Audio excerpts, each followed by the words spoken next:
We're at the first class Tuesday of our second week. The new topic is rounding. We're doing the first to-doodle for rounding. And rounding is a way to avoid exaggerating how much we know, how accurate something is. And the easiest way I can explain this is using division, because when we do division, we often get too many decimal points. If I do 100 divided by 7, the number goes on and on and on and on. And in real life, I never just do 100 divided by 7 for no reason. So let's think about what I might be doing. In the first situation, I'm getting ready for a kid's birthday party. I have 100 candies and I have 7 party favor bags. So I'm putting candies in bags. I get 14 in each bag. What is 7 times 14? Well, 10 sevens is 70. 4 sevens is 28, so add those 98. So I've used up 98 of my 100 candies. I have 2 left. So am I going to chop those into little bitty decimal pieces and try and put them in the bags? No, I just eat those 2. Right? We don't want any decimals with candies and party favor bags. As a different example, maybe I'm trying to do some carpentry with a handsaw. You might be great at a handsaw, but I am not. I can certainly cut more accurately than 1 inch. I can probably get the saw to about the 1/10 of an inch to where I want it to be. But if I said that I could cut something to be 14.28 and keep that 8 around, or even properly round it to 0.29, because that 5 would make it get bigger, then I'm exaggerating. I can't cut a board with a handsaw to the 100th of an inch. That's more accuracy than my situation really has. Or getting even more accurate, if I was a pharmacist and I had one of those electric scales, I could measure to the 1,000ths of a gram. So if I'm making 7 doses for 1 each day for a week, then I could keep to the thousands. And here I didn't round the 5 up to a 6. If you notice that I should, good for you, but I didn't want to confuse 2 different issues right now. The point of this slide is just that our answers often have too much accuracy. And why do we round in real life? So we don't exaggerate and say we are more precise than we really are. Good so far? Okay, more vocabulary before we really start the math. What is estimating? Estimating is almost like the opposite in a certain way, because rounding happens at the end. I get some answer and I get rid of my extra accuracy. But estimating happens before we start. Estimating in real life is about that I have a situation, but I don't really know the numbers. My numbers are unreliable. So in this paragraph, I say, what if I'm trying to plan driving from Seattle to San Diego? I have a lot of numbers and I sort of know them, but not really. I don't know exactly what mileage my car will get. I don't know what the cost of gasoline will be in the future. So I can kind of make a budget, but not be as accurate as I want to be. So that's what estimating is. It's when I can't use accurate numbers even though I want to, which is different than rounding, which is when I'm looking at a number and I have to say, it has too much accuracy. It doesn't really deserve all that accuracy. Everyone okay so far? Yeah. If you had a math teacher in the past that used rounding and estimating as synonyms, then that's not right. Now you know the difference. Sorry, somebody lied to you. Okay, how do you actually do this? So on this one, the blue numbers, you can click on the arrow. Whoops, I moved the words. Click on the arrow, and then you can just pick them up and move them around. So just grab some numbers that start just only with the ones at the top and say the 1 is closest to 0 instead of 10. So I'm going to put it in the 0 basket. Do that for all of them. Put the blue numbers on the top in the right basket. Test your Jamboard dexterity.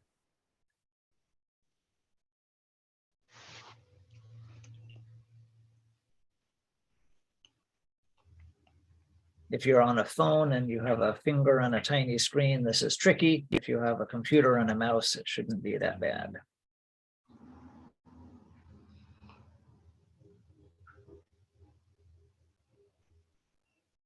Two is certainly closer to 0. 3 is closer to 0.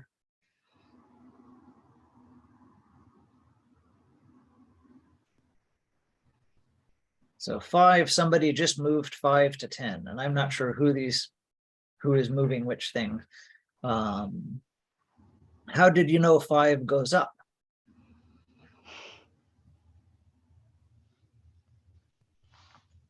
I grab 5 and actually put it back. So we need to talk about 5. 5 is right in the middle. The others, it's pretty clear, right? 6 is closer to 10 than it is. If I wanted to count, how far away is it from 10? 1, 2, 3, 4 steps. How far is it away from 0? 1, 2, 3, 4, 5, 6 steps, right? So that one, it's easy to say it's closer to 10, and it looks closer. But 5 really is right in the middle. But we had to pick one basket or another, and someone picked the 10 basket. So why do we do that?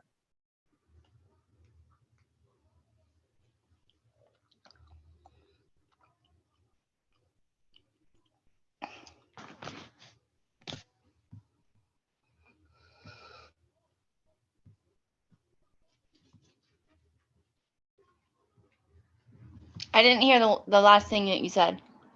Why do we decide to move 5 to the basket that's big instead of the basket that's small? Oh, I didn't put it there, but I assumed because it's, I don't know, it's going up. I don't know, 5, 10s, 15. I don't know. I have no idea. I feel like it can go either way. So I don't know.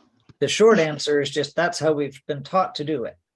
Right? Oh, If okay. the number is 5 or bigger, it rounds up. So somebody had to decide one way or the other. Yeah. There's Makes math, sense. they want a right answer. So Yes. somebody had to pick an answer long ago, and the decision was just that 5 should always go to the big basket. In real life, that's not always the right decision. So you will see sometimes in different gambling games or so on, they will say, when rounding, round 0.5 down, round 1/2 down. But in most situations, it works. So that's what we did. If it's right in the middle, we'll round up. Okay, bottom number line, same kind of thing. Does anything change because we're going from 200 to 300?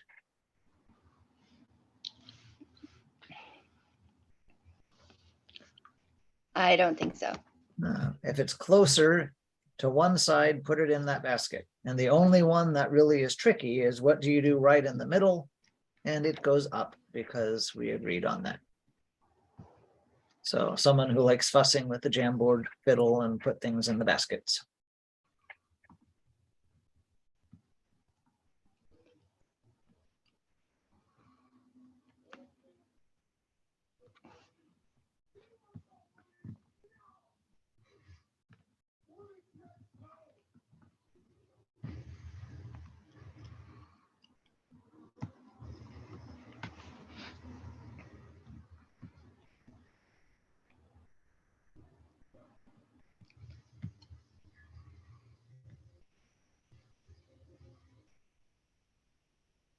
Okay, and the middle, just because someone decided that, goes up. Okay. In real life, when we're rounding, then we don't have baskets and number lines. We're just looking at these numbers. We need a general rule because math books, when we look at a math book, they just have these numbers without any real context by them, right? They'll just have a bunch of problems. And I don't know, am I doing carpentry? Am I using a pharmacist scale? Am I counting candies? How much accuracy am I supposed to have? If they don't tell you what the context is, you don't know. So we just have a general rule for dealing with math books that whatever the initial numbers are in the problem, look how much accuracy they have, how many place values, and use the same. So if all the numbers are house prices rounded to the nearest 1,000, then just round your answer to the 1,000. If all of their things are measurements that go to 1 decimal place, then go to 1 decimal place. Just copy what the numbers they gave you to start the problem do. But I'm not too picky. We'll often have some ambiguity about what's realistic.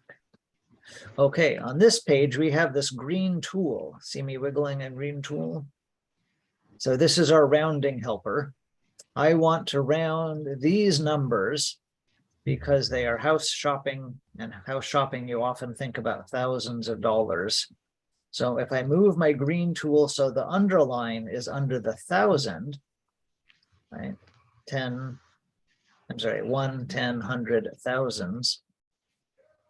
It is hard to speak right when I am also order. I can grab that. There you go. So put the underline under the thousands, and then the box is the number that next to it to remind me, check. If this is 5 or more, I round up. So for my first example, the 2 is small. It is not 5 or more. So I'm going to keep that 5 as a 5, and everything smaller than it, I just turn into a 0. Mm-hmm. Somebody show me they remember this. Move my green box to the next problem and tell me what to write, or write it yourself. I have a stylus and a little board I'm holding up in my camera. You're probably using a mouse, so it is harder for you to write neatly, but I can be your scribe.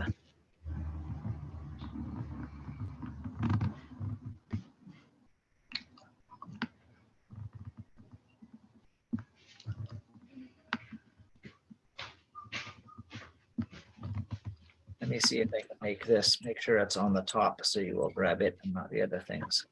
So grab the triangle, not the triangle, the square if you can. Oh.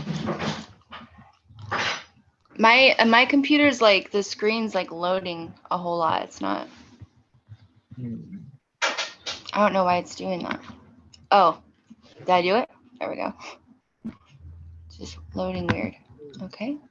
Okay, so 3, does 3 make us round the 6 up, or does the 6 stay a 6?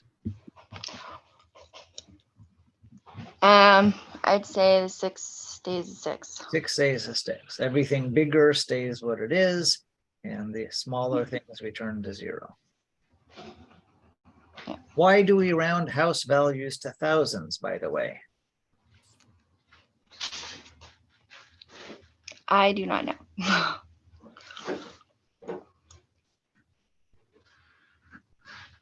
It's because of closing costs and things like that. By the time you actually get done buying a house, then you're going to be a few $1,000s more than you think because of all of the fees and inspections and things like that that go on.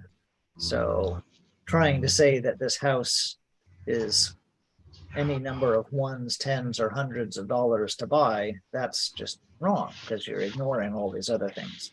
Even 336,000, it's probably going to be more than $1,000 of all these little incidentals, but we're doing the best we can. Okay, this one is designed to start an argument. Does the 4 say that our 2 should go up to be a 3? No. No. It is a small thing. It is not 5 or more. Now, if I moved my little green frame, I could make the 4 into a 5, rounding it to the nearest 100. But I'm not supposed to round and then round. right? I'm Yeah. only asked to round once. So the 4 is just a 4. The fact that the 9 is right there, kind of like some bad guy in a horror movie sneaking up on it, that doesn't matter. It still counts as a 4. So the 2 stays the same. Everything bigger stays the same. Okay, how about this problem? What should I write? Call out the numbers.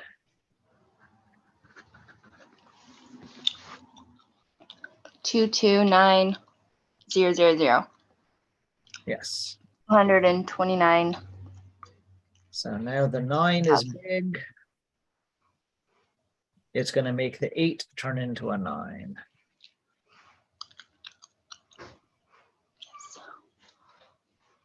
Okay, for this one,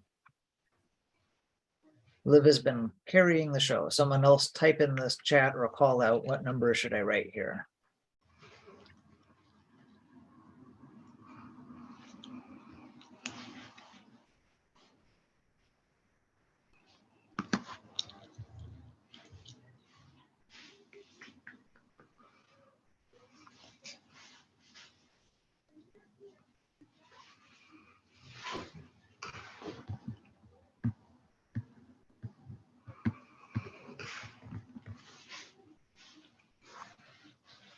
Was it 410 and then the rest 0? Certainly, these are 0 because that's what rounding does. There's some disagreement in the text or not about if that 0 goes up to being a 1 or not. So does the 5 in the box count as big or small? Big. Big. Again, from the previous slide with the baskets, it's not really that 5s are on the big half. They're right in the middle, but they count as big. So we need to change that 0 to a 1. We are pretending that we put 500 in the basket and changed it to 1,000. But it's a bigger thing. Just like 900, we said, is in the basket, that would be closer to 1,000. It's the big thing. So instead of 8,000, we'll have that extra 1,000 and make it 9. Okay, last one. What do we do if there's a 0 in the box?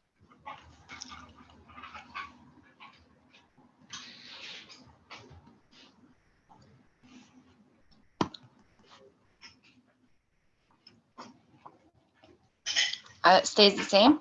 It stays the same. Yeah, 0 is small. That's what I was gonna say. That's what I thought.